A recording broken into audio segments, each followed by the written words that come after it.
tvivl om, at det er sabotage.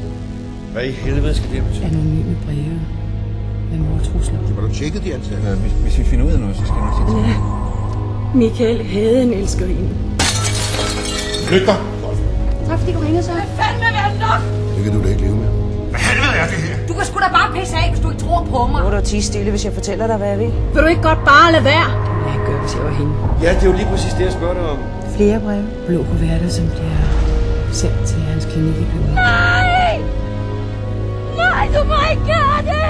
Fanden er det, I laver? Det ville jeg ikke gøre, hvis jeg var dig. Det bliver værst for dig selv, hvis du samarbejder. Han var også lige så flabet som han. Men så spørger hende detektivfysen, ikke? Hun er jo bare så pisseklog, ikke? Kom nu! Kom nu! Fattar du inte vad jag säger? Gå ut härifrån. Sagen har taget en anden. Officielt behøver jeg ikke fortælle dig noget, som får hende ud. Pis! Det var det din påfund, ikke? Hvad er der sket? Det er altså tanken. Ja, du kan fandme tro, jeg kan måske tro, du svarer. Skulle du ikke forstyrre naboen i hans lille aftenhyggefix, vel? Men hvad laver du her? Hvad med at bytte roller nu? Jeg har også spillet politiet. Bare et par minutter. Du skider bare på, du er en pisse, men det er glad for, at du kan redde din egen røv. Tag de her.